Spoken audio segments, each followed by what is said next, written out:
UNDP will work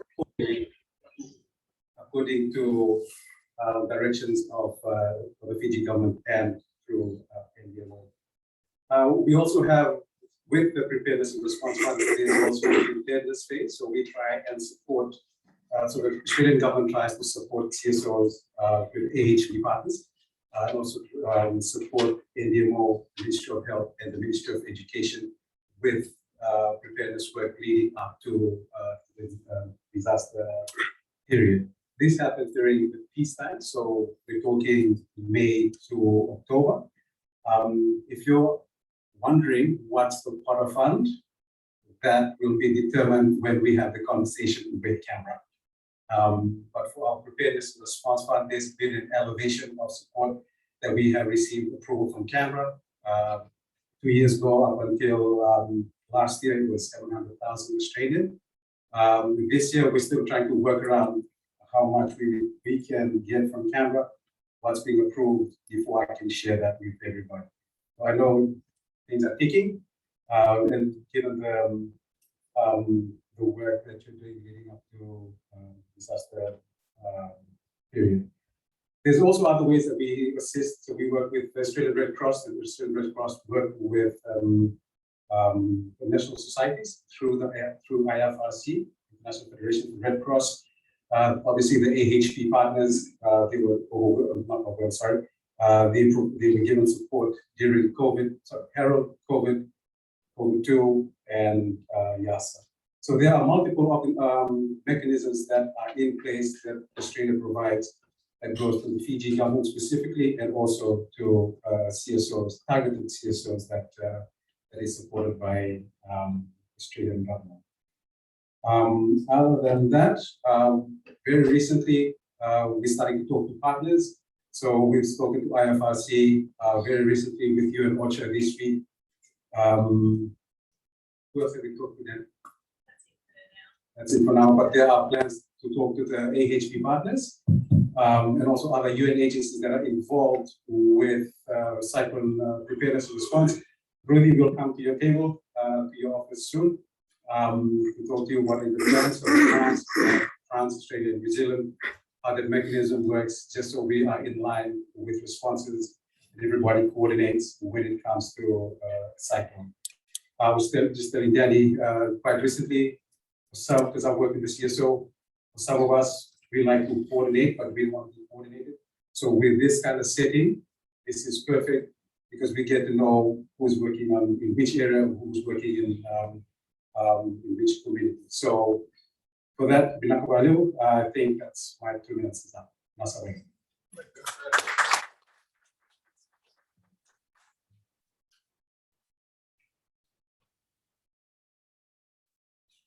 Thank you, Ken. He talked about partnership and coordination. We've been talking about that from Monday, from Wednesday, in terms of partnership, and we acknowledge the presence of the New Zealand government, or the representative of the New Zealand government with us from Wednesday. Thank you.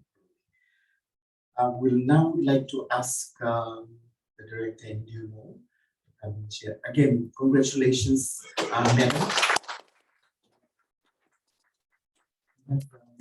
PowerPoint presentation. Yeah, but that Josiah will shoot up on the wall soon. And then we'll, after her presentation, maybe circulate the microphone if people have any questions.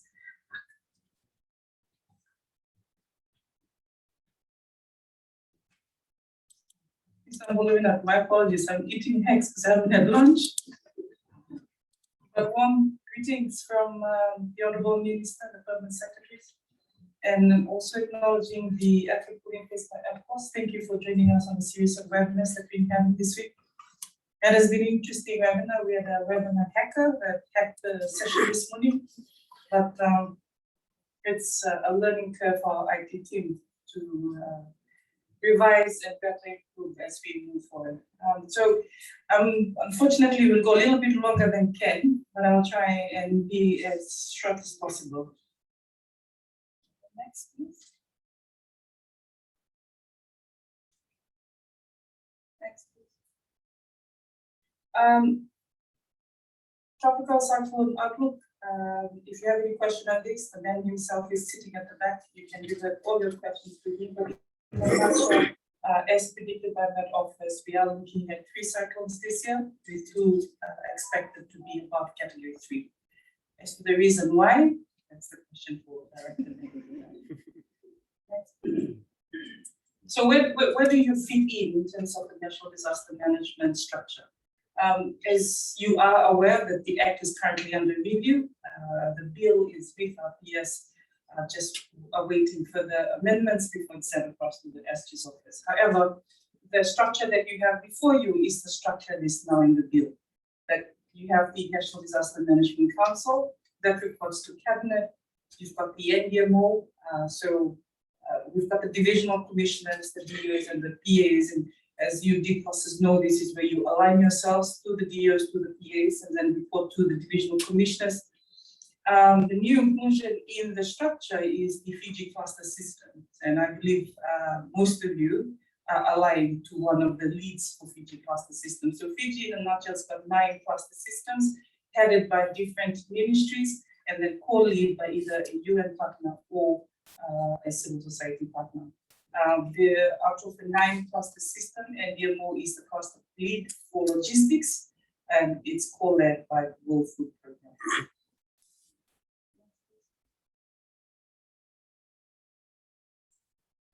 You probably have heard that since a month before the start of the cyclone season, there's a lot of preparation that happens in-house.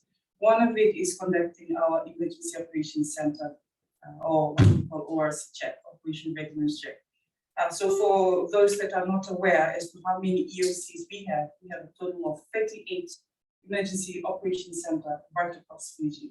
And this is how informations are being escalated up to national level on a 24-hour basis. Why? Because we've got legs and arms right across Fiji.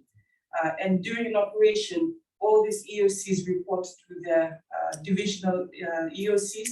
So in total, a summary would be 38 EOCs, 4 divisional EOCs, and 1 national EOC. So the 4 divisional EOCs get the information from the 38 EOCs, then reports it to the national EOCs. The national EOCs generate the CTRAP, and then the CTRAP is then disseminated right across government stakeholders. The same structure was done for COVID-19. The respective DOs submitted to their divisional commissioners. Divisional commissioners submitted it to the NDMO, and we will issue the COVID-19 CTRAP, together with the whole of government, and also acknowledge the Deputy Permanent Secretary Lens, who was also one of our team leader in the whole of government approach towards COVID-19 community engagement. So what have we done in terms of preparation? There's a few key documents that is currently under review. One is the National Emergency Operations Center, SOP. We acknowledge the support of SPC. As we speak, we've got the operation team of NDMO currently with SPC doing tabletop exercise and finalizing this SOP. So ideally, our timeline is before the start of the cyclone season. Our 10-year-old SOP will be updated to IMT standard. Logistic manual. It's been 2 years now. Every time after cyclone, the NDMO, the ministry, conducts an internal audit led by Ministry of Republic. This is an internal initiative, not being demanded by any other, or in this case, any other ministry. It's an internal initiative so that we can identify the gaps and improve it at the same time. So out of that internal audit, born the logistic manual as well as the evacuation center, or in this case, the SOP was a result of lessons learned from TC last Anna. Logistic manual is, we were fortunate to have that developed through the support of one of our consultants that was based with us through New Zealand. Together we developed a logistic manual, and we're looking at finalizing it. We hope our partners will further come in and join us to digitalize the logistic manual. Digitalize in the sense that we'd like to track the movement of goods from port right down to the community, so that transparency is right through. Evacuation center SOP, as I mentioned, this is a lesson learned from TCS and ANA incident that happened. We all know this came out in the media. So to address that, we've developed the evacuation center SOP. Also, because of the current pandemic, it's a new norm. So moving to evacuation center will now require a bit of changing. Bit of changing in what sense? Simply putting on a mask. So mask was never there in emergency kit. now it will have to be part of your emergency kit when you move into evacuation center. Sanitizer, if you don't have a sanitizer, then we'll have to ensure that there's soap available and there's running water available because of the COVID-19 protocol. So these are three changes that we are currently doing. And the SOP has been developed through the support of other ministries, particularly Ministry of Health, to ensure that it's within the pandemic protocol. The Disaster Volunteer Manual, this is another new initiative that we've had about 3 consultations with other ministries, including FCOS, the changes that have been brought about. We also consulted Red Cross. We are hoping that we'll also finalize this manual. We've also submitted the manual to Solicitor General's Office for their comment, as well as Ministry of Economy. The positive has been, the comments have been positive. If you're wondering, like, how do you then fit into this? This is simply ensuring that when you register yourself as a disaster volunteer, there are code of conducts that are going to be made available to ensure that when you are a volunteer for disaster management, that there's a certain way that you should perform your functions. Also, as I mentioned, in terms of operation readiness check, we have done that internally through the 38 EOCs, so we know exactly what is lacking in other EOCs, such as generators, water tanks. So as we speak, we are looking at repositioning key assets across to Commissioner Weston's house, and we just feel waiting for the completion of Commissioner Norton's warehouse before we mobilize key assets as well. So that's also part of preparedness, logistic setup at the 2 divisional commissions, as well as testing our capability. That's the 4 rescue boats that we have, and the ICOM. ORC for DRR, and I'll just show you a screenshot straight after this. You probably have seen this. We did a call-out of national ORC, and we wanted to know for disaster practitioners in Fiji, what do you have, where is it located?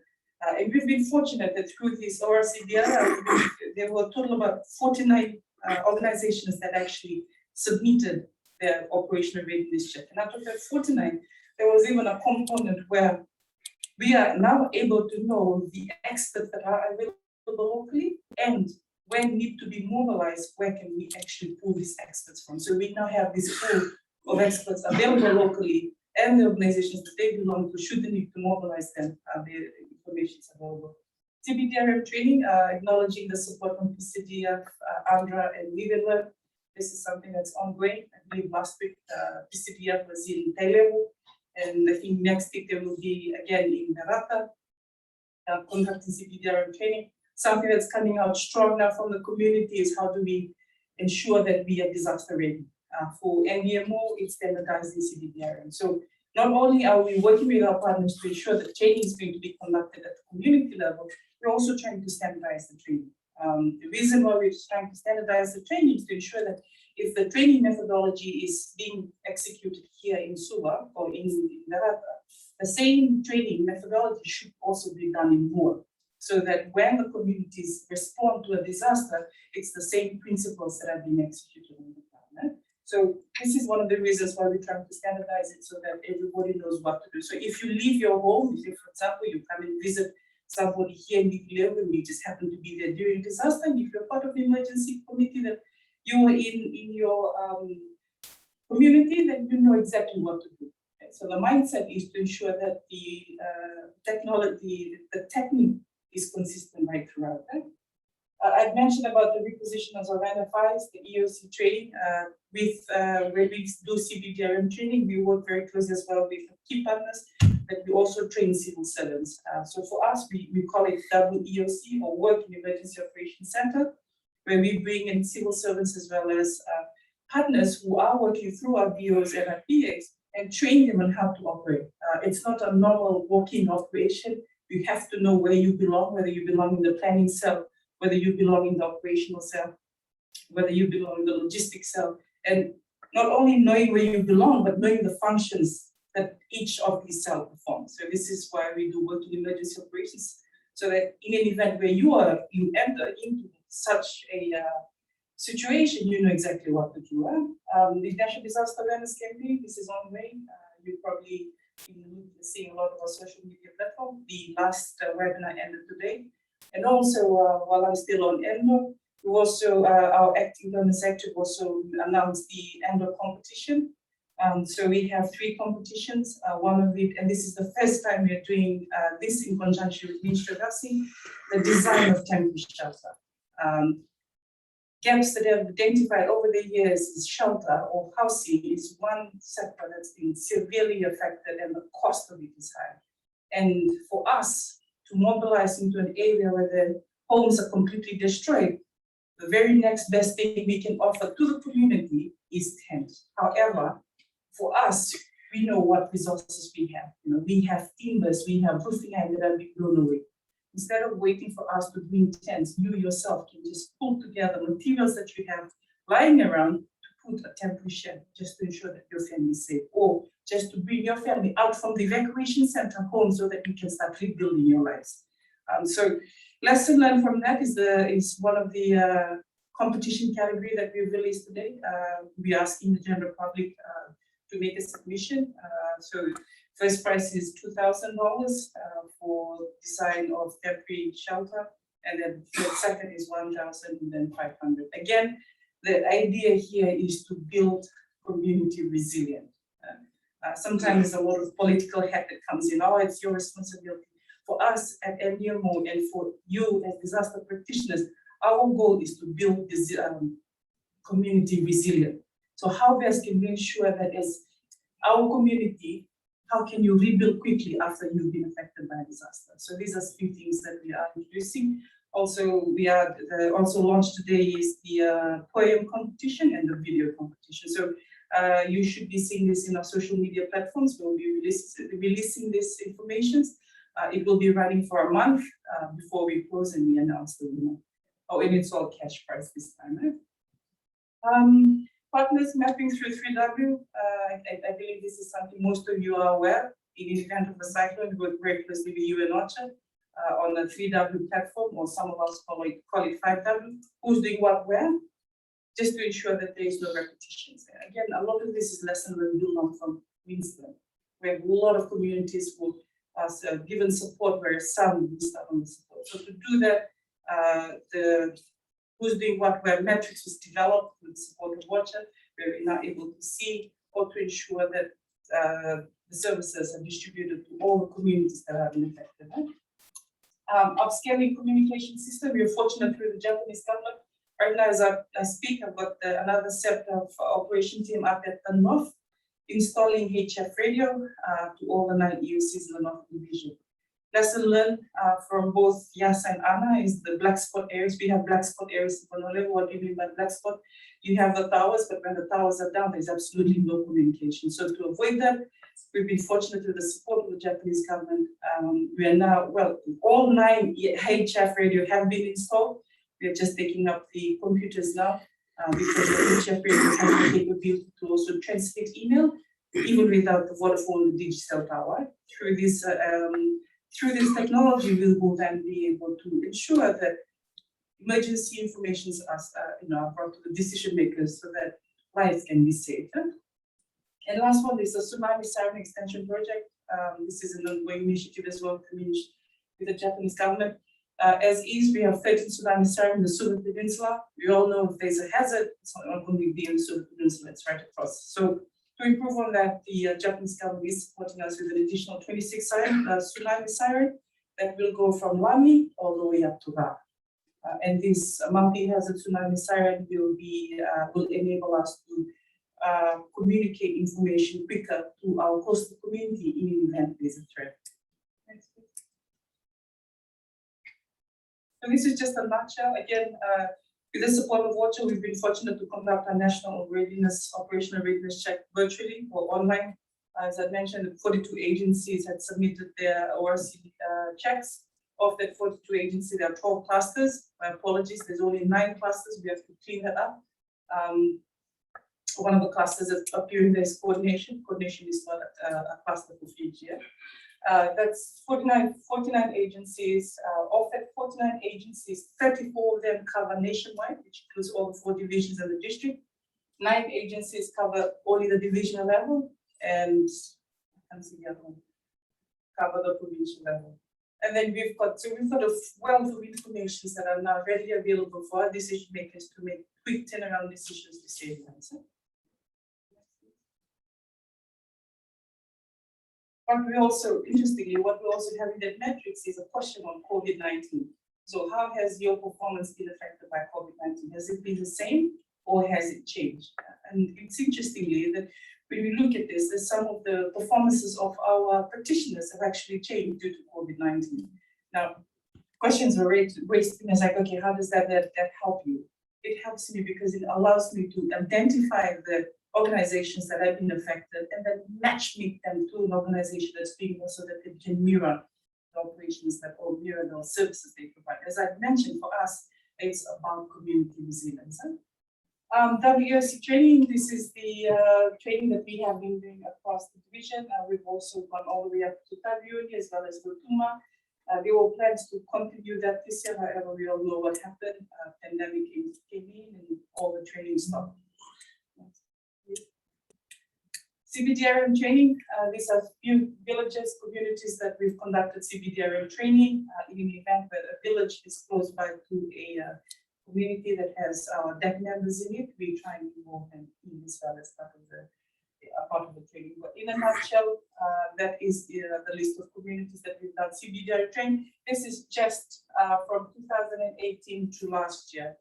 And NDMO with the partners have conducted over 300 trainings, have conducted trainings in over 300 villages. And so this is just the latest one that we've done so far. There were plans to do it this year, again, COVID stopped. Tsunami preparedness, this is a nutshell of what I just shared earlier. Next, please. So this is the location of the 13 that we currently have installed in the Suva Peninsula.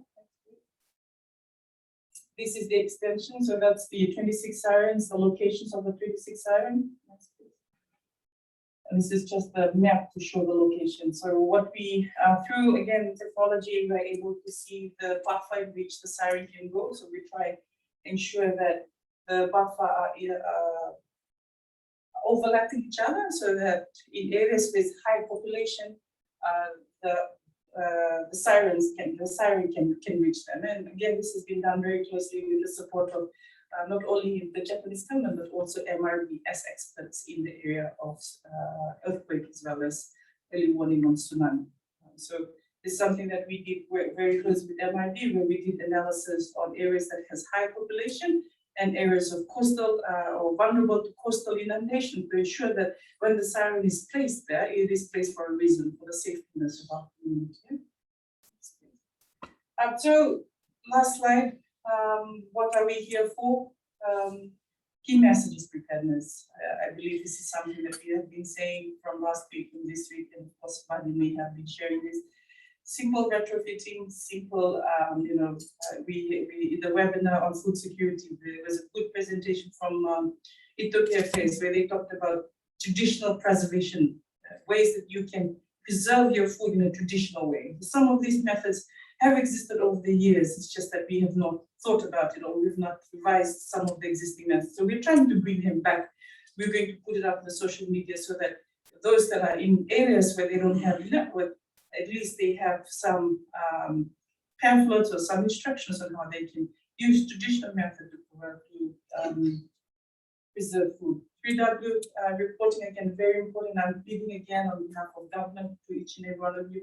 If you are working on the space of disaster management, please submit your the work that you do or report it under your respective clusters so that they can add it into a 3W.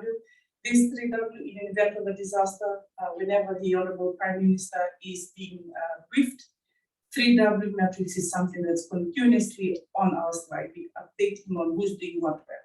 So please allow us to take care of the good work that you're doing, elevate it up to the decision makers so that they know as well. Further to that, 3W matrix also goes into our report or the disaster report that is submitted to government.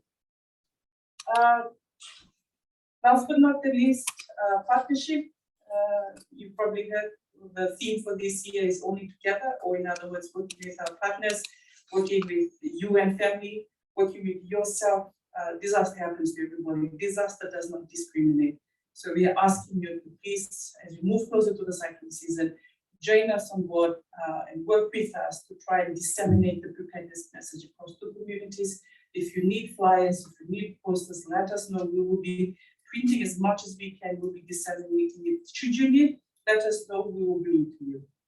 With those few words, that's it from NDMO. Thank you very much for having us.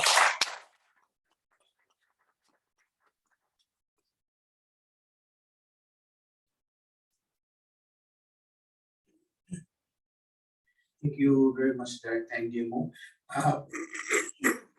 We would also like to acknowledge the presence in the room, the representative for the Ministry of Defense, Lens, the Director Matt, from the Ministry of Education, and we have online the Itaoke Affairs, the Ministry of Itaoke Affairs, and also thank you, Telecom, for being with us this afternoon.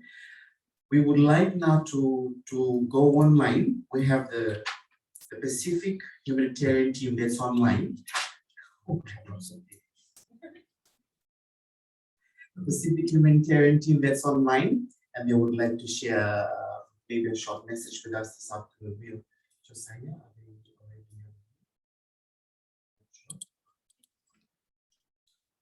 Peter from UN OCHA. My apologies, my notes does not go with who's in the room. But we would like to ask Peter to speak on the Pacific Humanitarian Team.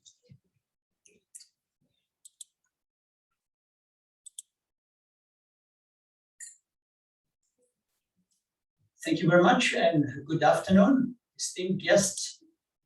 I would like to talk about not only about the UN, but also particularly the Pacific Humanitarian Team. And I will not go into all the nitty-gritty detail that entails our cooperation with the government as well as with the other humanitarian organizations working on disaster, but I will just give you a short overview what we are aiming and trying to do. As I said, I'm speaking first and foremost now for the Pacific Humanitarian Team. The Pacific Humanitarian Team is not a purely UN body. It consists of different UN humanitarian agencies. Of course, the obvious ones like the WFP, UNICEF, OCHA, and so on.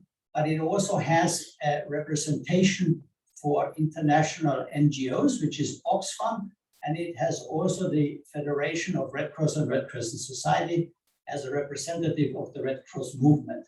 So it represents the international humanitarian community at large.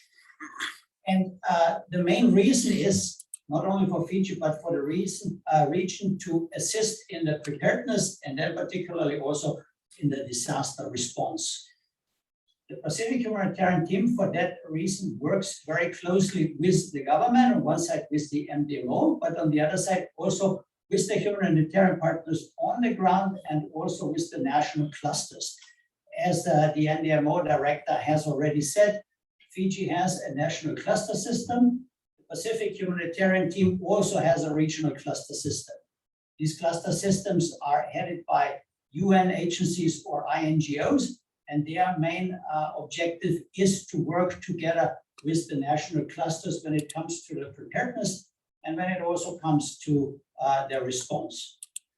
OCHA itself, and that's the organization I'm working for, we are co-chairing together with the resident coordinator, the Pacific Humanitarian Team, and we are also the secretariat. So we try to sort of organize this sometimes unruly crowd and try to make sure that we have a coordinated approach and that the resources are used appropriately and that we all have, of course, a common vision when it comes to the response.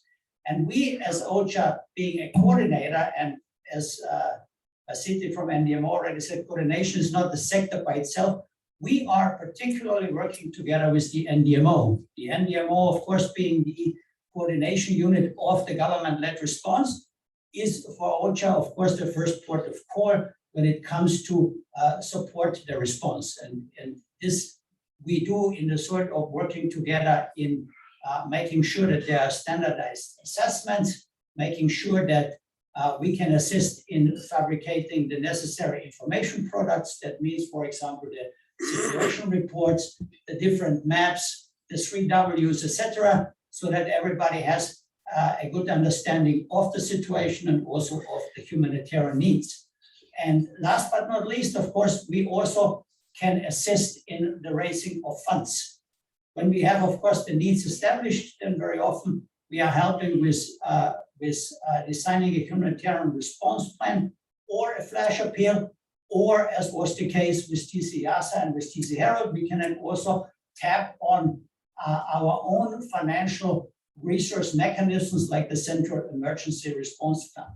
So all of that, of course, the PHT, the Pacific Humanitarian Team at OCHA, we are doing to support the national response. And if you then have a huge event, then of course we have the possibility to also bring search capacity from abroad in the form of UNDP teams or INSARAC teams, which some of you have seen during TC Wilson.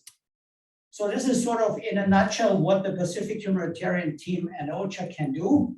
And as I said, it is all geared towards supporting the government-led effort, on one side through the NDMOs, on the other side through the different ministries that are leading the different clusters. And we had very good cooperation in the last couple of years. We have practically, with every tropical cyclone, had a very good cooperation with the partners on the ground, the United Nations agencies, INGOs, and also the Red Cross movement. And we really hope, of course, and there's no indication that it does not, that this cooperation will not only continue, but it will also be, of course, intensified. And I think last time during TC Herald, and also to a certain extent with TC HANA, we have really shown that we can really make a difference if we all have a common objective and if we all align our activities, which I think is very much needed. So I would like to thank each and everybody for the excellent cooperation that we had. We are at your availability. We have already, of course, started our preparedness activities, and we will, of course, together with the other members of the Pacific Humanitarian Team, continue to do now the preparedness activity in the hope, of course, that we will not have an emergency coming up, but I think we are all on a very good way that we can actually meet any challenges that might arise in the coming months. So thank you very much, and Ulavinaka.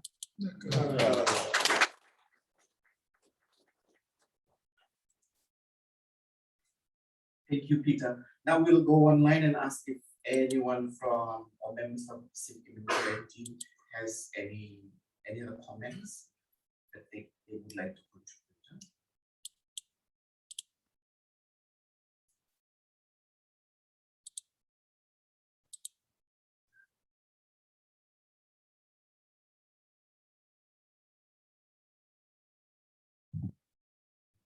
Do we have any members of the Pacific Humanitarian Team online that would like to maybe add a few more comments?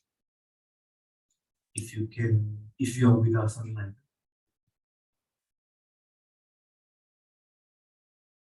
Maybe we'll come back to you.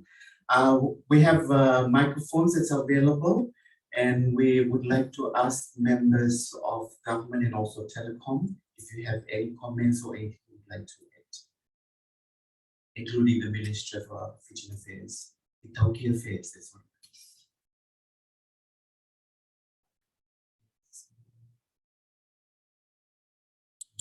Okay, shaking of heads.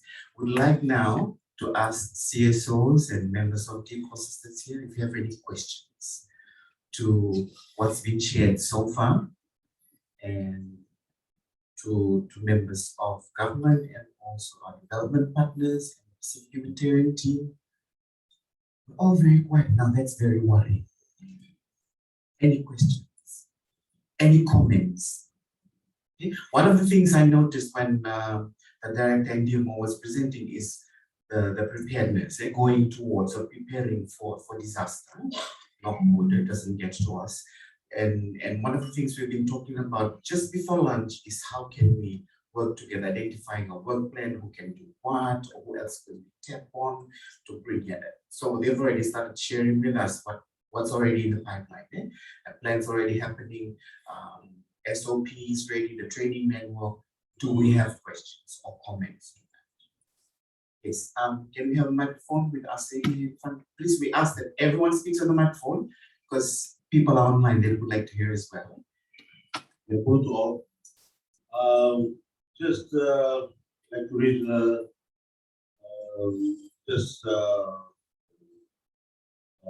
submission to the director of NGO.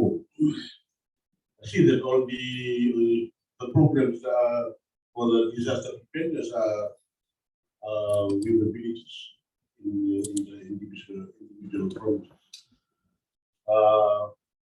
I'm Asili Soko. I'm on the AFCOS. I'm the chair of the Climate District Council. The area of operation that we engage in are from Delane Basin up to Sailboat. And the last including Wainandoi and Apua. And along those corridors, we have a lot of settlements. And we would request also they can be organized anything for disaster preparedness through all those settlements. These are I always tell the other CSOs, these are the forgotten ones. Some of them have no evacuation centers, and you'd request to look upon them.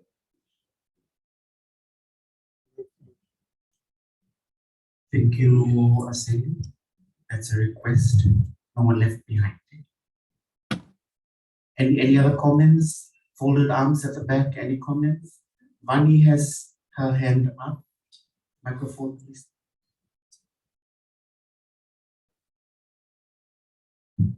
Just to push the conversation along, I just wanted to, if you look on this side of the wall, we have a lot of discussions going on for the treaties, but we try and resolve what we can and what we couldn't, we put on that one.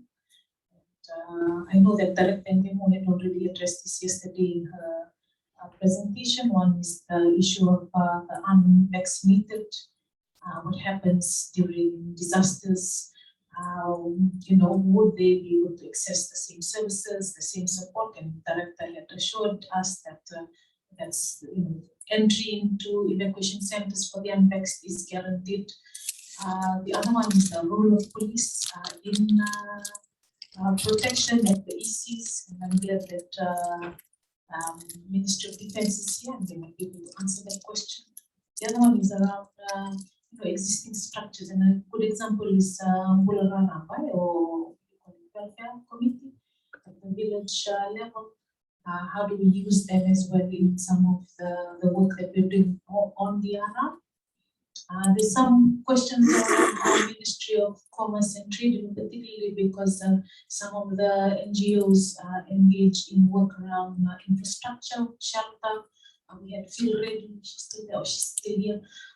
So in terms of local supplies, that we find that after disasters, there's always that bottleneck. Sometimes the private sector doesn't involve with us. So in terms of making sure that we build back, better. I mean, this is the sort of the slogan that we use. And sometimes the supply chains are, really messy. So we need some level of support from, the agency mandated to look into those areas. The other issue is around gender inclusion, the inclusion of vulnerable. We're talking about SOGS communities, the elderly. It's too bad the Ministry of Social Welfare is not here, that we could have talked about the issue of protection at evacuation centers. And that came up very, I think, regularly over the last 3 days. The other issue there, one of the big dilemmas for us is the fact that we are not dealing with the pandemic. And, we don't see that sort of entry point that exists in disaster management in the public health act. And that's our dilemma as NGOs. How do we engage? Would have been good to also have Ministry of Health and Solicitor General to be in the room to answer some of these questions. I think then the rest of my colleagues might be able to, because they're feeling a bit shy. I don't know whether it's lunch or too much lunch. But those were some of the questions we couldn't answer ourselves. We also talked about, and warning systems and all that. So it's a good thing that Director Net is here to talk to us about that. So we really encourage our government reps to perhaps pick up some of those issues.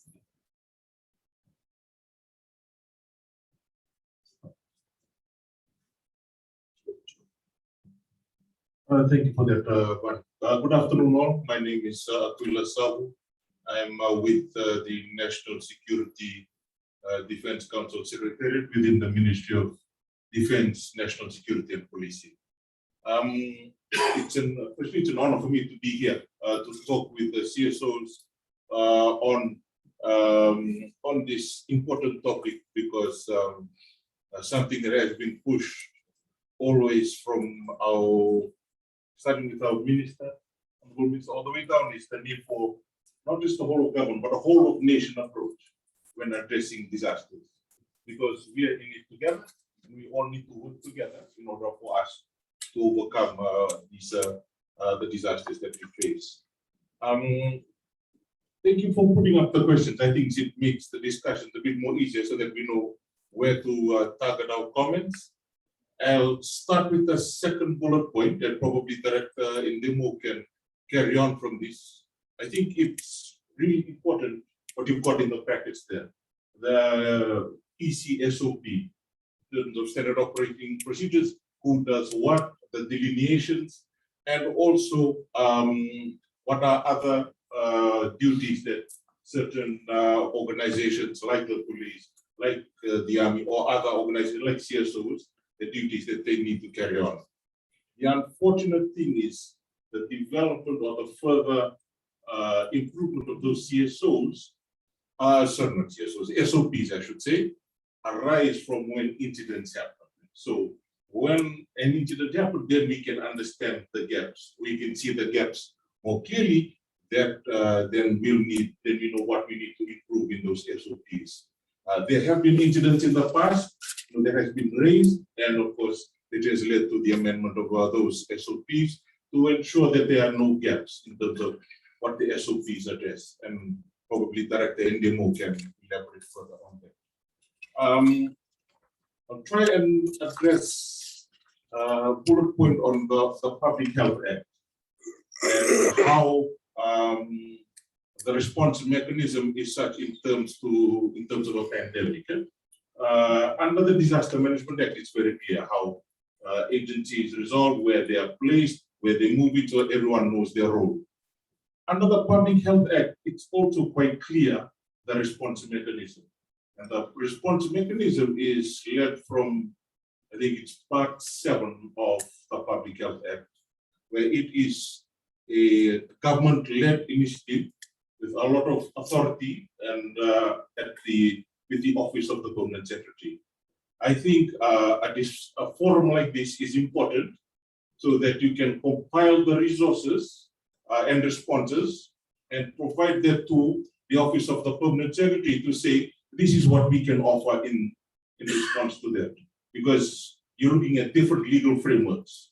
Here you have the legal framework for the Public Health Act, for anything to do with health security or response to pandemics. Then you have the disaster management framework, which is quite clear. So in this case, having knowing the framework that you're operating in terms of the Public Health Act, having discussions like this, formulating them, combining them together and presenting it to the Office of the Permanent Secretary to show them, okay, this is how CSOs can contribute in the response mechanism for pandemics. That would give them an idea of how you can fit into that response mechanism, because it's already quite detailed in the Public Health Act of the response mechanism.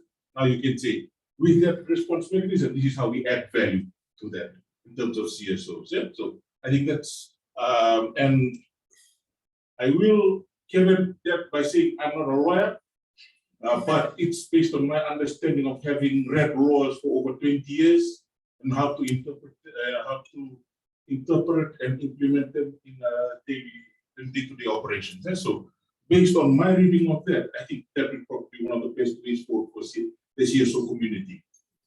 have meetings like this, look at your shortfalls, the discussions, opportunities, threats, compile it together and then present it to Ministry of Health. Say, this is how we can add value in future responses to pandemics. Thank you.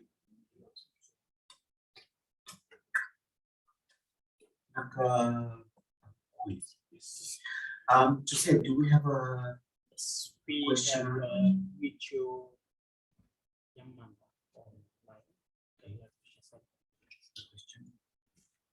While we're getting it organized, we'd like to acknowledge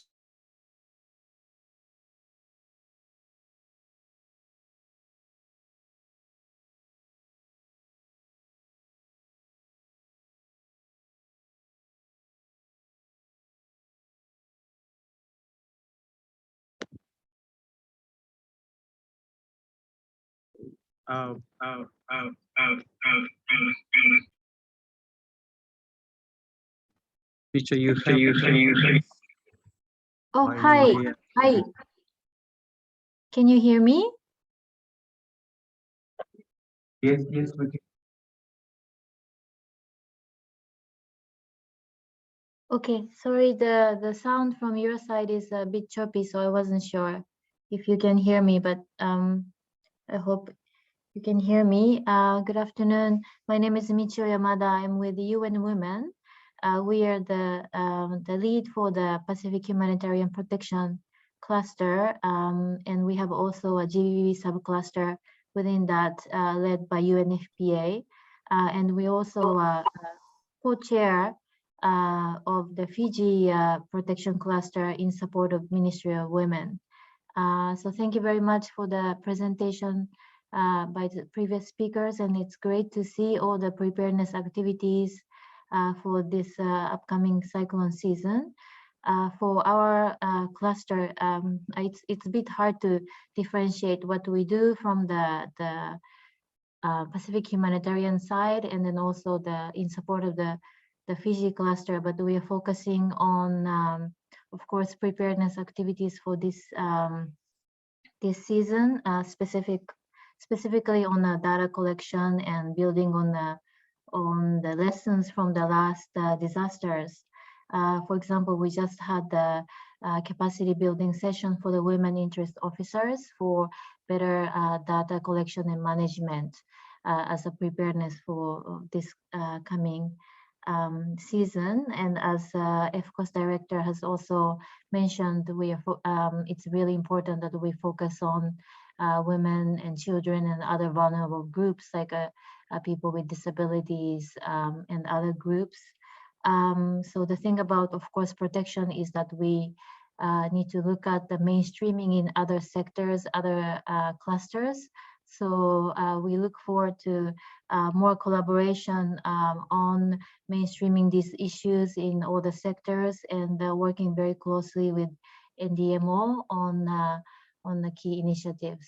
So just a general comment from our side. Thank you. Thank you so much. We have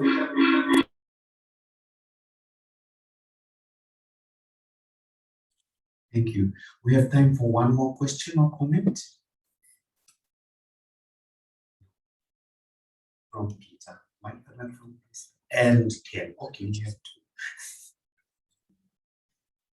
Just very shortly, it's not so much a question, it's actually just a comment. I think what will be extremely challenging for any upcoming response in the cyclone season will be, of course, to properly understand what COVID protocols will apply.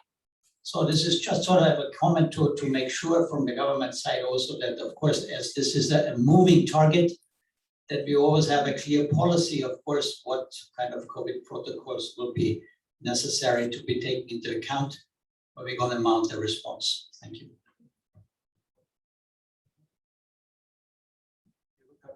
We've taken the question down and we'll take it up to the ministry. As already alluded to, by Aquila, put things together and knock on the door and present.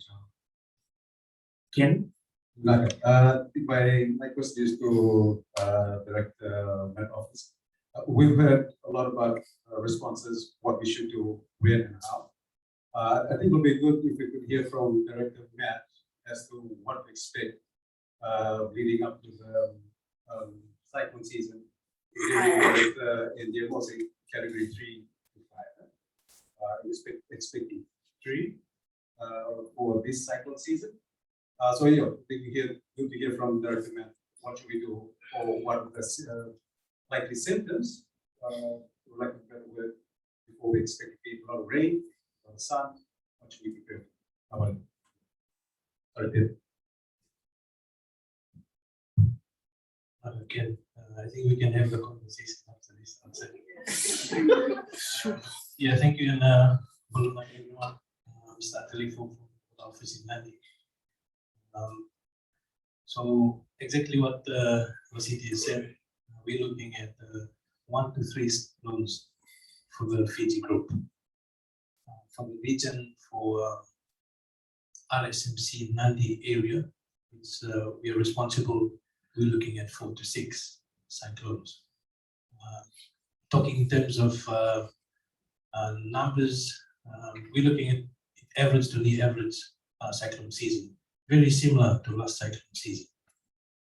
The status of entry is very similar, so we're anticipating something that is very similar to last cyclone season. In terms of hazards, we're looking at more cyclones approaching Fiji from the northwest. So, I'd like to take us to last cyclone season. We have Cyclone Yasa approach us from the Yasawa group. It was lingering around waters, open waters between Fiji and Vanuatu, and it moved approach us from a northwest direction, made landfall over the Vanuatu level group. Anna came through the same direction. So, if I reference last cyclone season, it's easy to relate to. But one of the things that we need to keep an eye on is, since we're anticipating a weak La Nina event towards the end of the year, it'll be a short-lived event. Having said that, it means more rainfall for us. So our prediction in terms of rainfall is above average rainfall. Now, flooding will be a concern for us, especially people living in flood-prone areas. So, the Met Service will keep monitoring the situation and will advise them accordingly. But this is something to keep at the back of our minds in terms of flooding. And cyclone, when on approach to Fiji, definitely the winds will be also an issue. People living in shelters that cannot stand category 3 and above. We're looking at 1 to 2 severe cyclones. That is category 3. So that's the Met information that we've been sharing with everyone since last week. And happy to take comments or further questions. Thank you.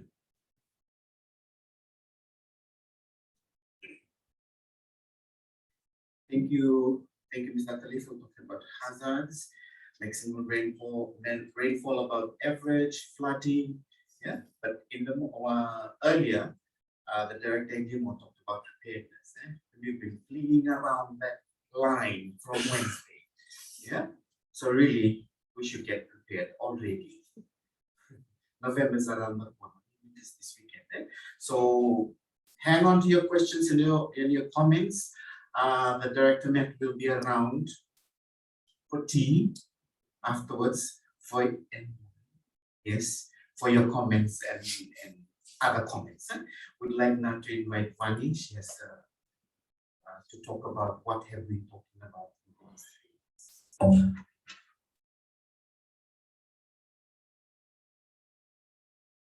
Actually, we have a bit of a comma in our program. We're supposed to talk about CSO preparedness, but the CSOs, when we were planning this session, insisted that we get a kit to congratulate Director Ndiemo for the award, because the award is not just for her, it's for disaster practitioners and humanitarian stakeholders. It's an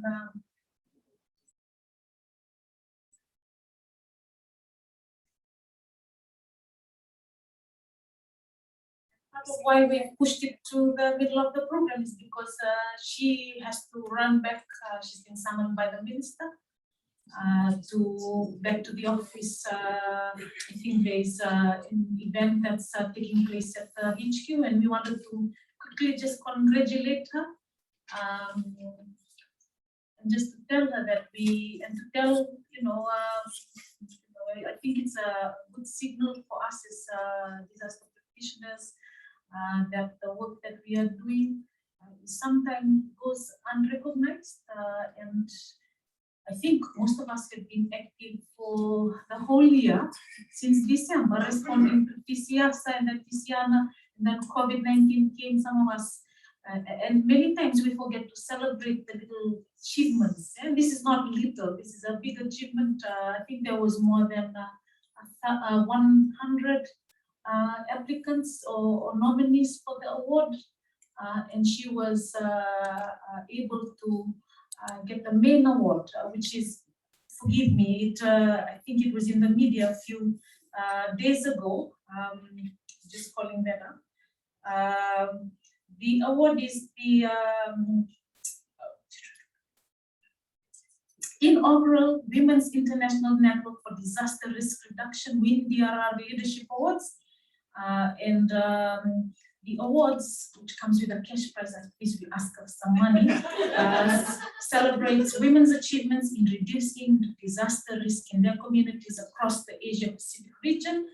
We wanted to let the director know that when she won the award, we were all cheering her on, and we celebrated this in our own networks. I think it went through our different social media platforms, because the win was, I think they had, our level of celebration was a bit higher than government celebration.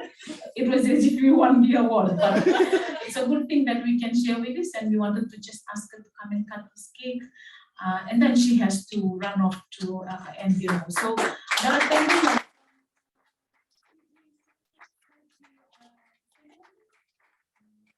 yes, congratulations.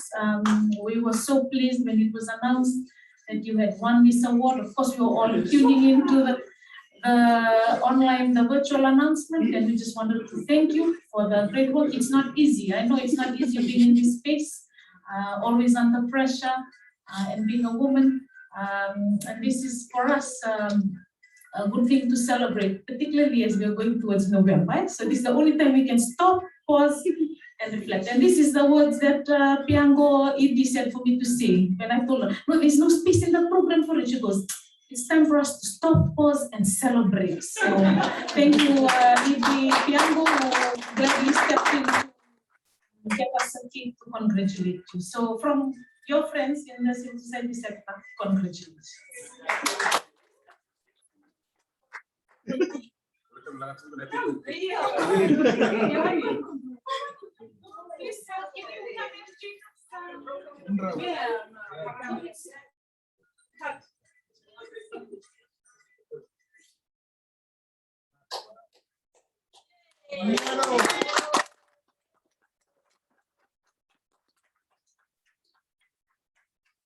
But it's only planning that if I make a runner, it was not my win, it was for the Pacific win. It was a Pacific winner. Being the only Pacific Islander present and winning was a living testimony of the good work that you all do. Vani, Piano, and everyone seated here, the women, our mothers, our children that are in the village, in our community, looking after our disability, those that are working in the disability sector. That win was for all of us. It was not for me, it was for all of us. It was showing the rest of the world that the Fijian people, the Pacific people, are very resilient people, and we take things by the stride, and we collectively work towards a common goal. And again, I didn't expect this.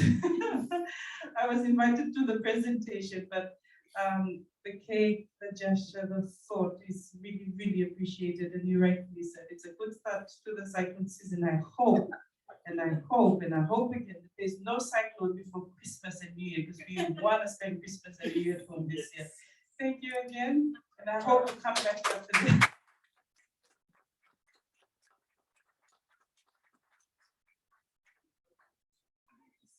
Right,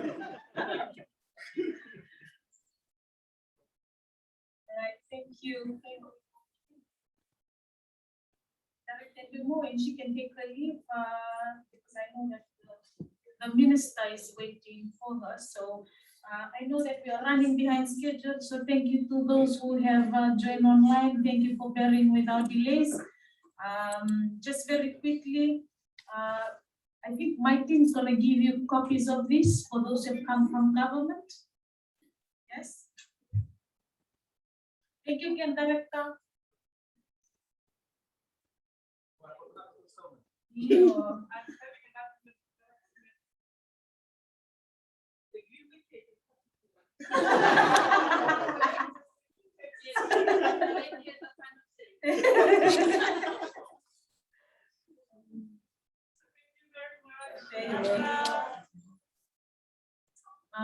Just if you have this, I won't take much of your time. The only thing that we wanted to share with you as civil society organizations is that apart from the organizational updates that you will regularly get, for those who work particularly in the humanitarian sector, you will notice that some of them are already plugged into some of the clusters that you work in. And as you would have heard from Director Ndemo, there are clusters, some of them are active during these times. Others, I believe, are only activated during disasters, and I think logistics, and I'm not sure, I'm just looking at telecom if that's true. But, you know, clusters like safety and protection, they are active throughout. Comms, sometimes we are in and sometimes we are out.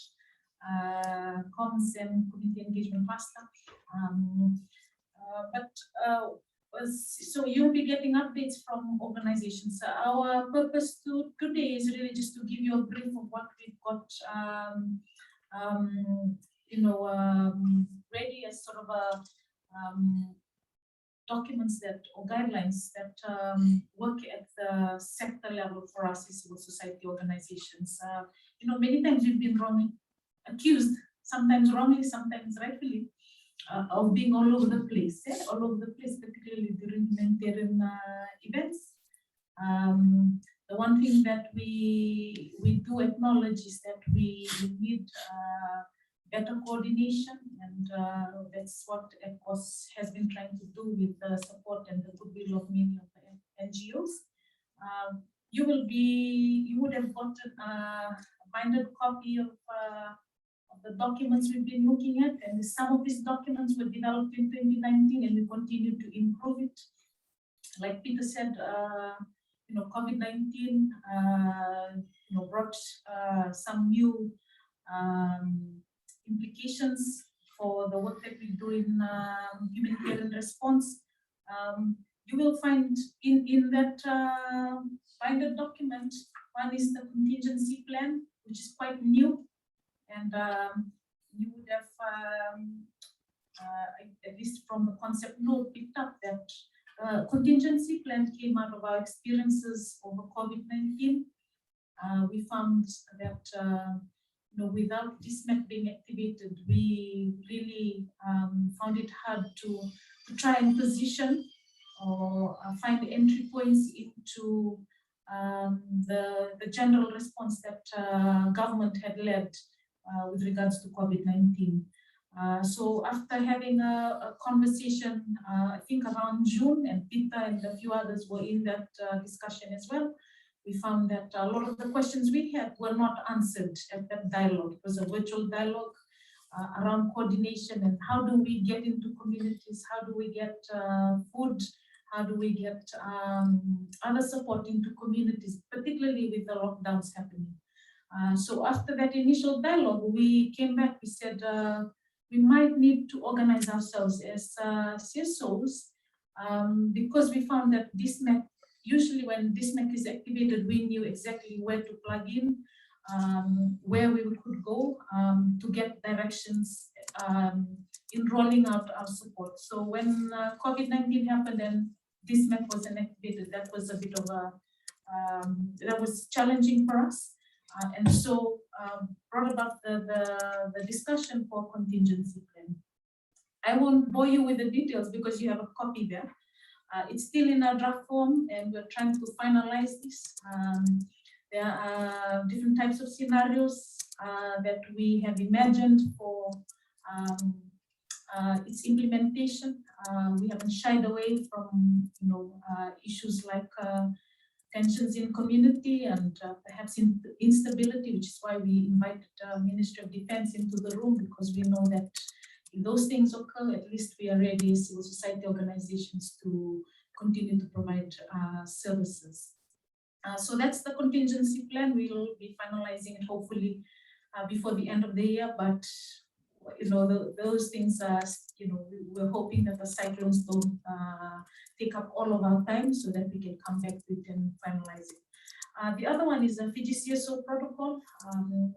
The contingency plan works at the national level. The CSO protocol is really a way for us to get clarity around how we reach subnational levels or communities.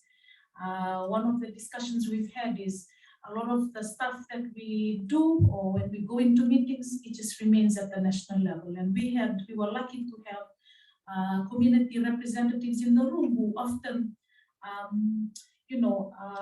posed really interesting questions about whether the support that we talk about has reached their communities. So this is a real test of our work when community responders are sitting in the room and tell us it hasn't reached us. So that's been a good way to really triangulate our effectiveness, which is where the CSO protocol and directory. What we hope to do is improve the directory, have it online so that government agencies and even UN agencies, if they need to go into a particular area, district, they have access to a directory of civil society organizations or community-based organizations that they can work with because of the issues of restrictions of movements. So we're hoping that that makes the work of our government colleagues and UN agencies a bit easier, and even for some of our international NGO partners. And then finally, we came to the discussions around the code of conduct. It's not a new discussion. We had this for some time. Last year, we went into looking at principles that should guide our work. We often get accused for not adhering to some of these principles. So we thought we'd start our own discussions around the kind of standards we'd like to uphold.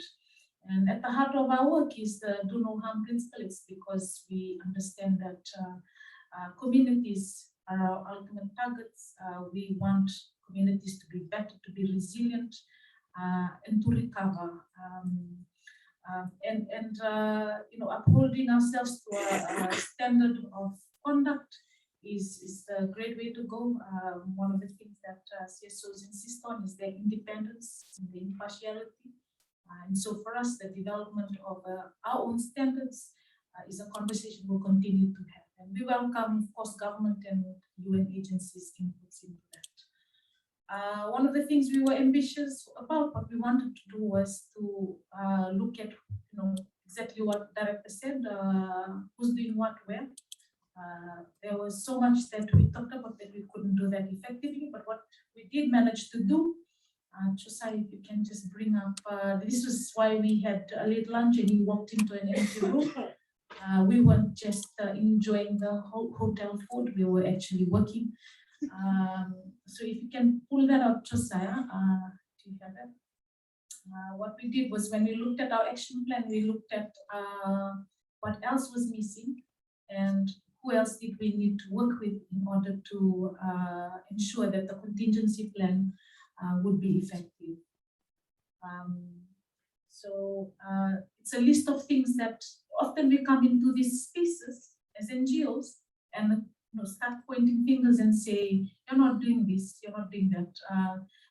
We promised that we wouldn't do that. We said we would say these are the gaps and this is how we're going to try and help improve the sector or the humanitarian sector. So if you look at it, you'll see that we've identified areas of work that we would be able to help your different agencies with.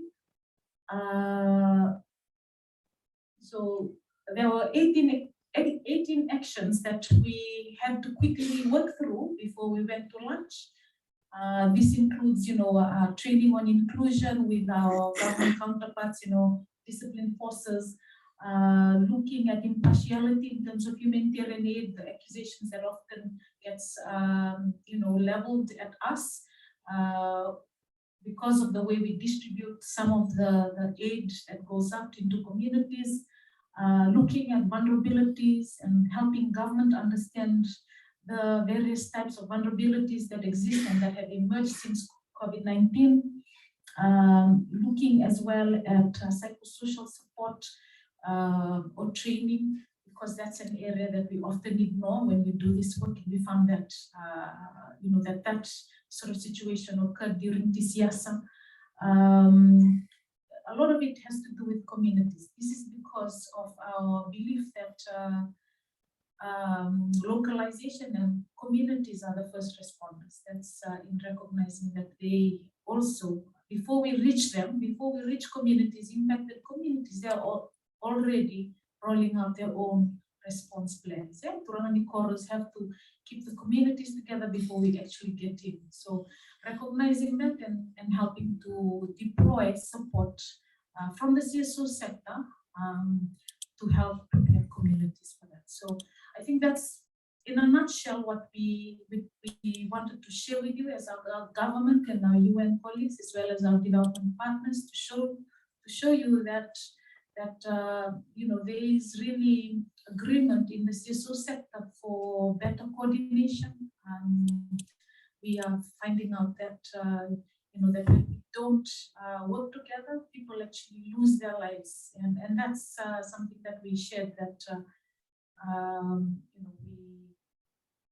weighs very heavily on our minds and our hearts. And so one of the things that we want to do is coordinate ourselves better, then connect to government systems, and see how else we can support that.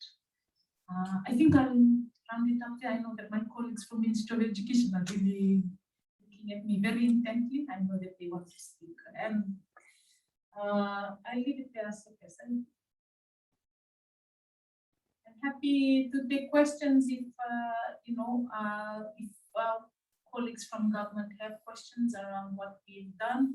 We've got documents, our friends from development partners, as well as those online.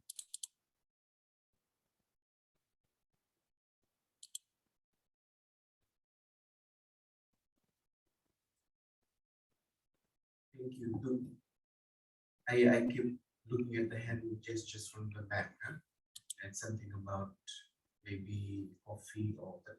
We'll have to wait for a while. Do we have any questions from anyone in the room or those who are joining us online?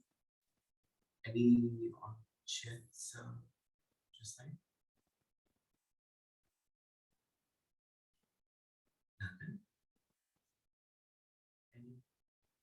I think there's a heavy cloud in the room. People looking. Any last comments, any feedback, any questions? And there's one at the back. Microphone with you. We ran out of time asking questions to Director and Gilmore. But one thing that was mentioned right before lunch is something that would be, I'm interested in following that up, is the idea and the DDA as well. The conversation was that IDA and DDA alone does not dictate how to, whether and how the things that food and things that are taken into committee. Willie was talking about the triangulations on validating all those informations that are picked up in the IDA forms. It should be also looking at community observation. There should be a community observation that goes with it, together with the Turangani Koro and community nurses report. Those three will actually validate IDA for these communities. And I'm saying this looking back at TCSA and how the IDA was conducted as well, and also looking at, I'm not sure if it's been released right now, the IDA DDAs from TCS. But I'm hoping that there is a training for those that actually go do it, and this can be something that is part of it, so we can do better than what we've done in the past in terms of putting this together, because a lot of responses, a lot of organizations actually sit and wait for them to come out, for them to actually do their response.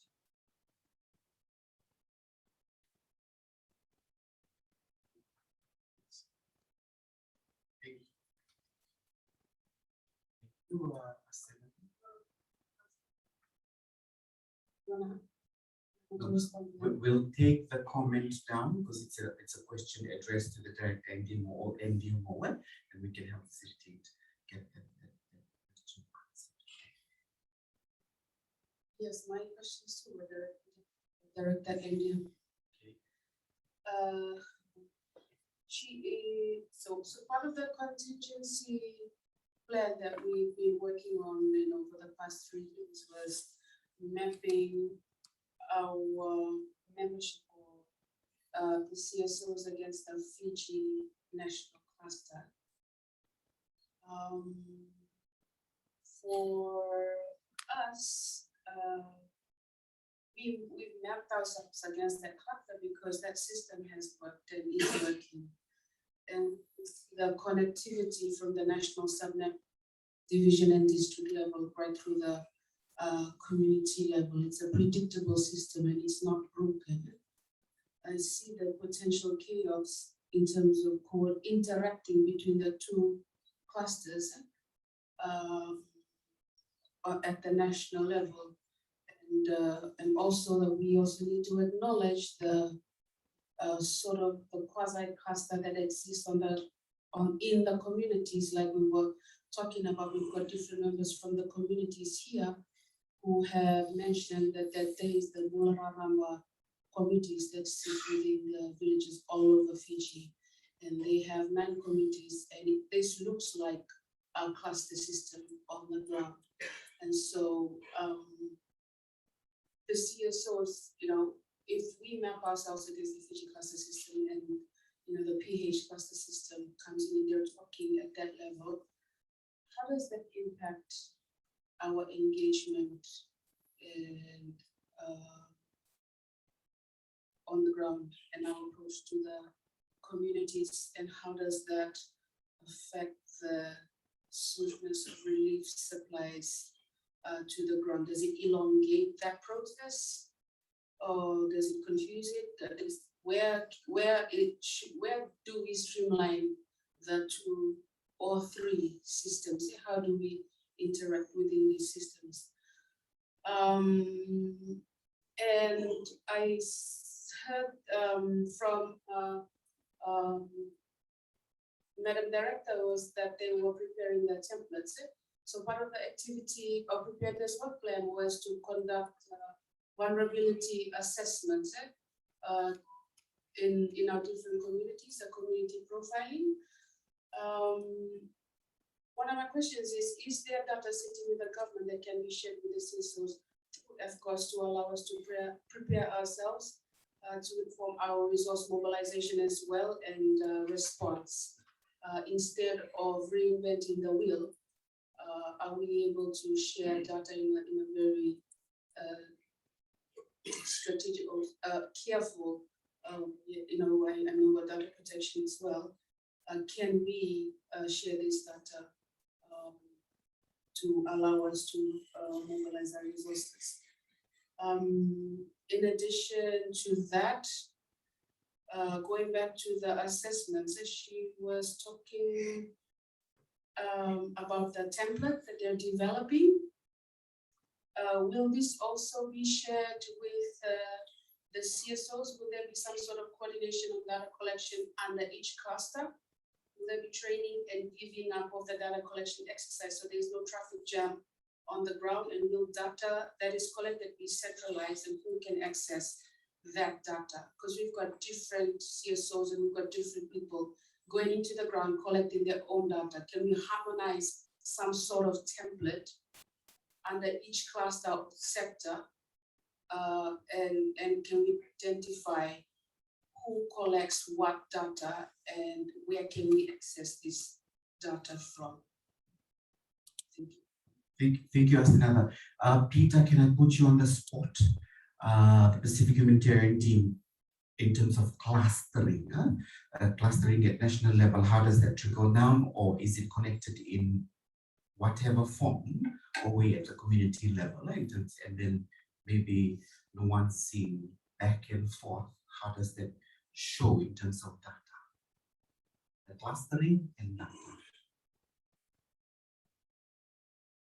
Well, I think that's a question for the NDMO, of course, because we as the Pacific Humanitarian Team, we are working through our clusters with the national clusters. I mean, what has happened in, particularly I think in TC Herald, was that we were training a considerable amount of numbers of people that are heading the national clusters, including also staff from the NDMO. And then we understand this was done trickle down, of course, to the people on the ground. But how this is done and how it's being organized is, of course, part of the government approaches from the NDMOs as well as from the ministries that lead the clusters. I mean, we are, of course, interested to make sure that this is, how should I say, an efficient and a timely and also a standardized approach, because very often, of course, the issue is to have a standardized assessment tool, and also to make sure that the information that comes in is centralized and then is triangulated and analyzed as quickly as possible, because of course, only that will then allow to clearly identify the humanitarian needs, and that will then only allow to see what we have or what the government has in stock to assist these people and what kind of resources are actually needed to mount this response. So I think we had a quite good experience in TC Herald, but I mean, all the nitty-gritty details, of course, would be for the NDMO and the ministries that lead the clusters to also describe in detail. Thank you. Thank you, Peter. Any government representatives that's here with us today? The Deputy Secretary, Mr. Ponawalu, would you have any ideas? You know, the trickling down, connecting at because one of the things that keeps coming out in the 3 days is how do we identify, or how do we, what does this mean to us? The clustering.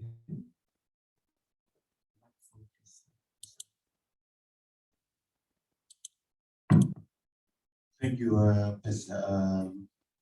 As for equivalence, we do call it data.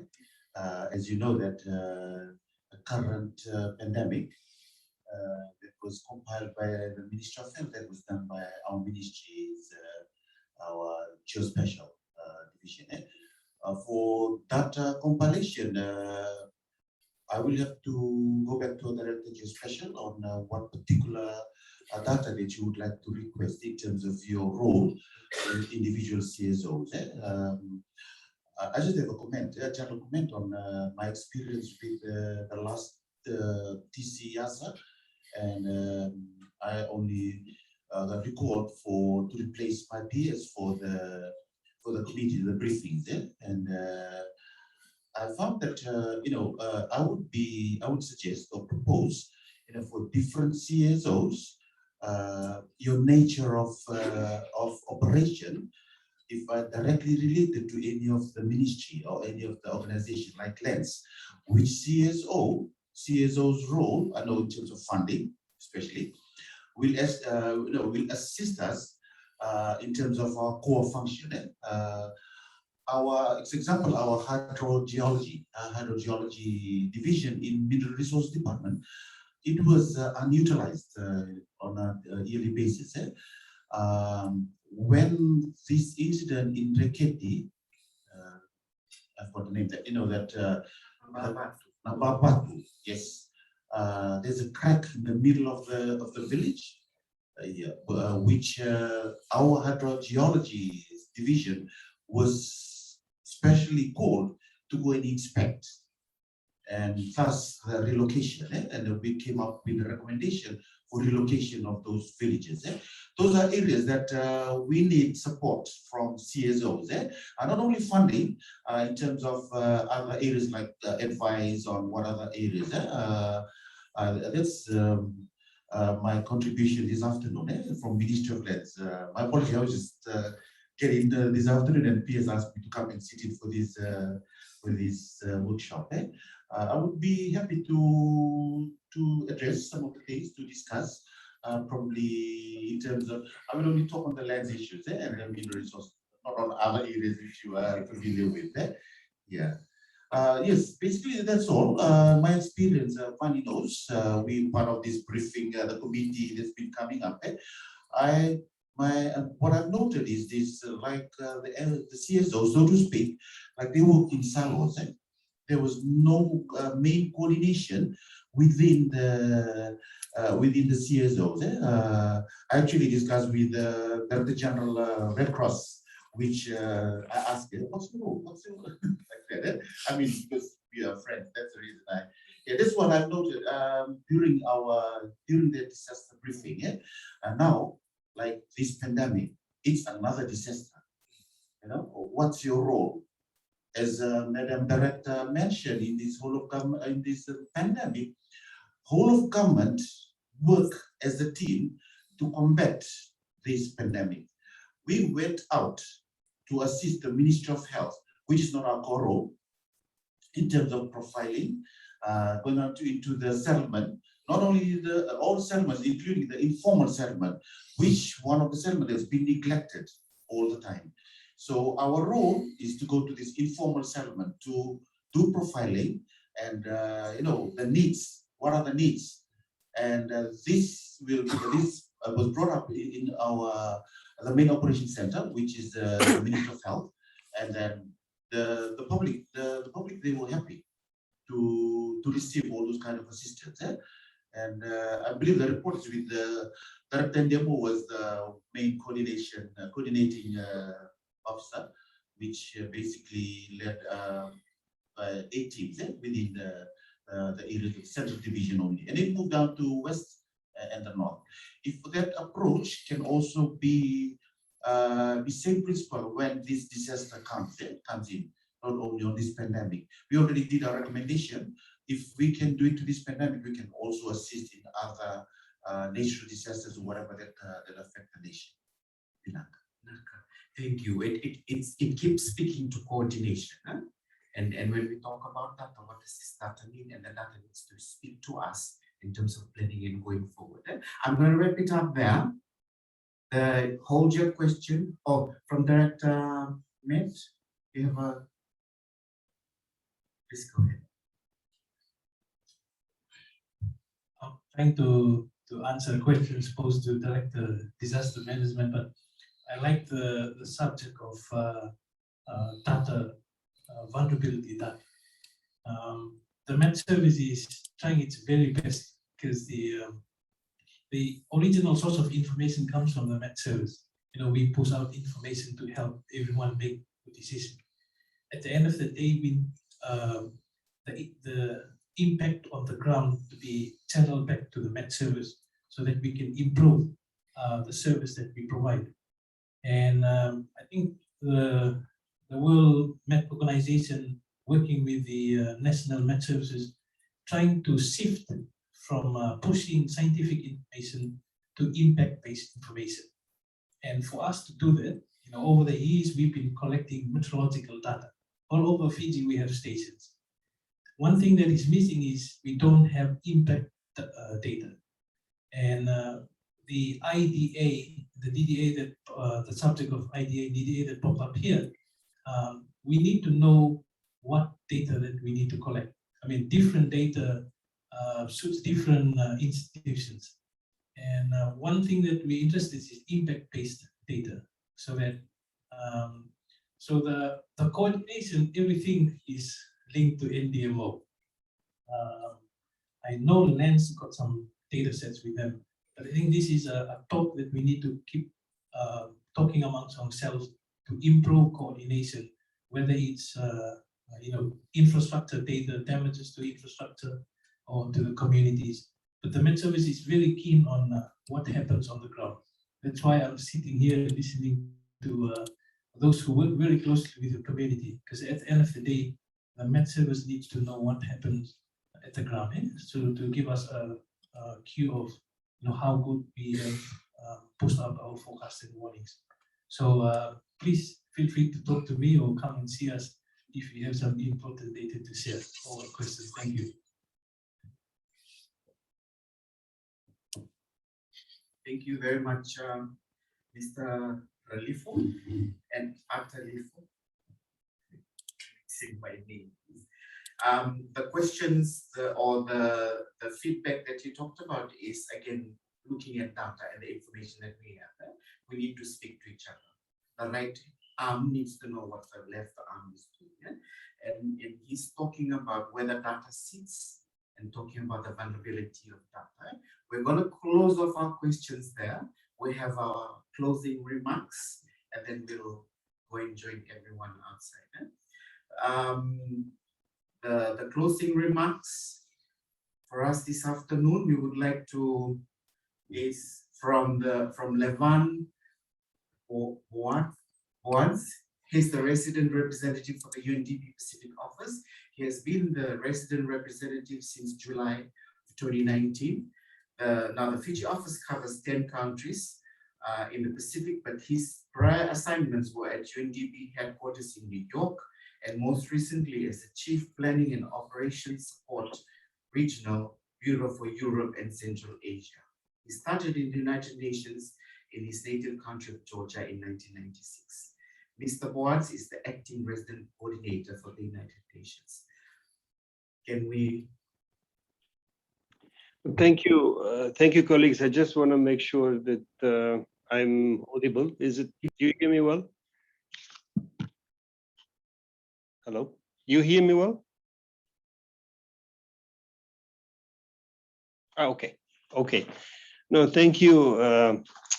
So it's, well, you're right. Thanks for presenting me. Yes, I'm head of UNDP Pacific office. In this part of the Pacific, we have two offices as far as UNDP is concerned, but in Sanaka's absence, I act as resident coordinator for another 2 more weeks. So this comes as part of my resident coordinator function. So I really wanted to greet everyone in the room. I don't really see you that well, but I've been following conversations, so I cannot really properly acknowledge you by name, but I know you as representatives of the government, civil society, non-governmental organizations. So I really want to greet you all. Clearly, I want to join colleagues who have congratulated NDMO Director Vasiti Soko on her recent Women Leadership Award. And actually, it was a big hit on social media, and I managed to congratulate her there. But I'm pleased that in virtual person, I can also do the same while this is still warm. Congratulations again, Vasiti, and I think I join other colleagues who said it's an acknowledgement of NDMO's work and its ability to bring the partnership base around, and that's a recognition in some ways of the effort that the entire community puts in disaster risk management. Clearly, I want to thank colleagues. Particularly, I want to thank Vani from Fiji Council of Social Services for her tireless efforts to facilitate and bring our communities of practice together. And then this Talanoa dialogue, as well as the conference that was held under the auspices of Fiji Council of Social Services over the last few years, was a demonstration of that vibrant partnership that exists in this area, which was a culmination of the National Disaster Awareness Week in Fiji.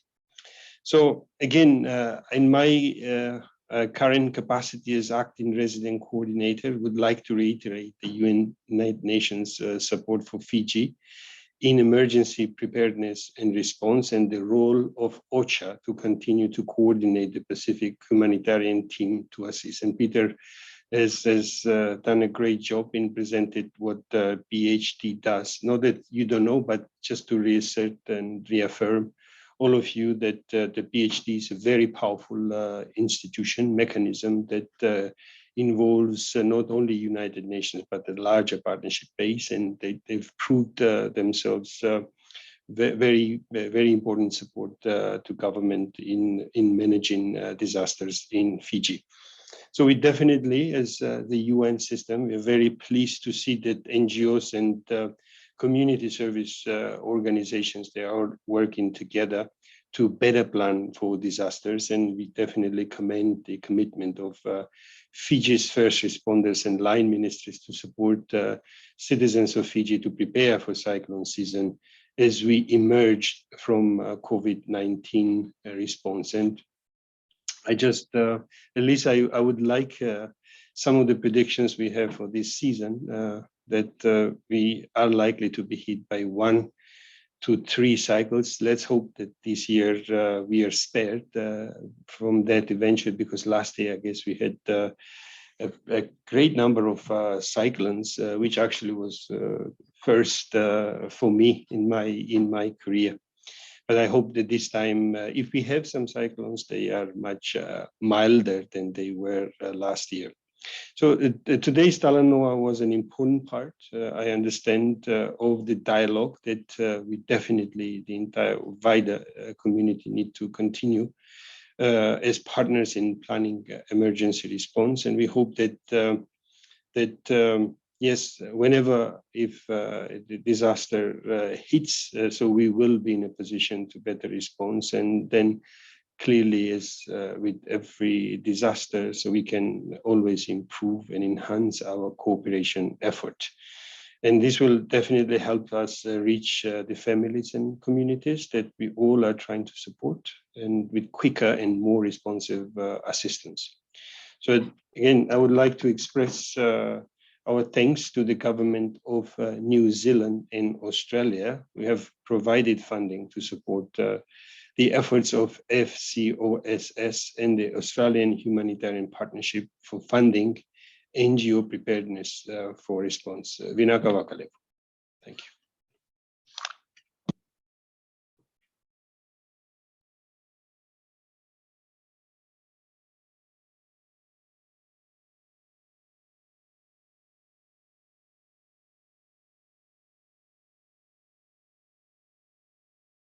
To ask you that you bring it or take it to the bar or somewhere. We have 1 hour, yeah, well,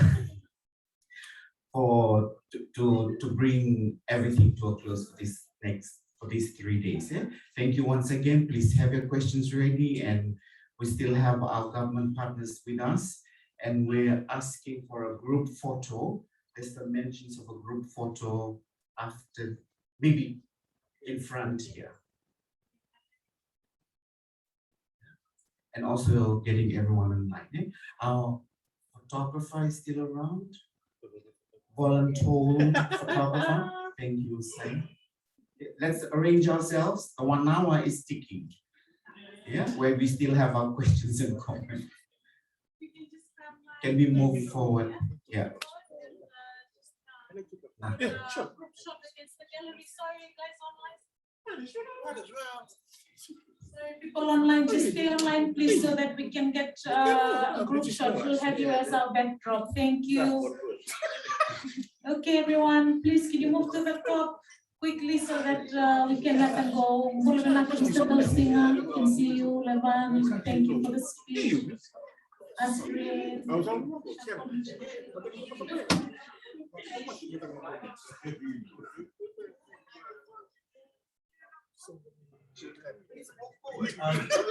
Just in the next few minutes, we'll try and make arrangement. So we'll do some movement in the room. So just a V, half of the team there and half here, so that we can have them in the backdrop. And if some want to sit on the floor, feel free to do so that we can capture those who are joining us online.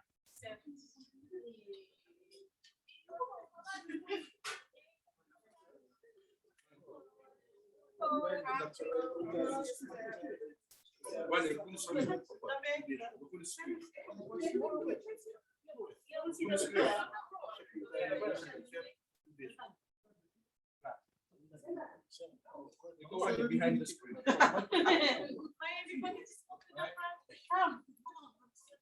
Right.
Thank you. That's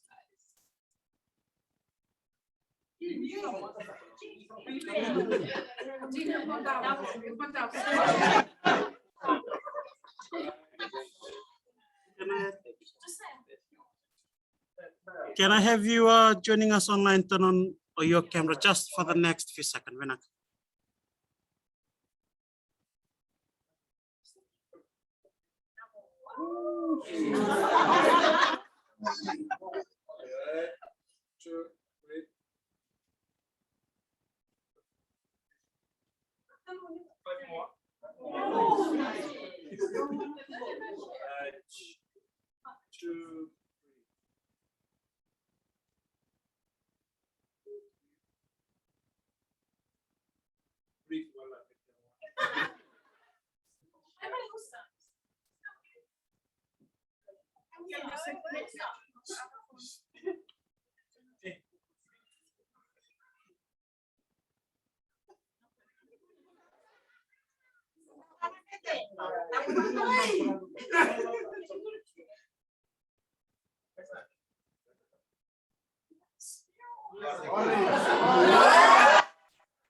Thank you for those of you joining us online. We've ended the Talanoa session actually, and we are reconvening into an afternoon and after session. There's coffee and things of that sort. Yeah, unfortunately, we would not be able to serve anything for those of you joining us online, but thank you so much for your time. And have a blessed weekend and happy National Disaster Awareness Week. Benaka. God bless.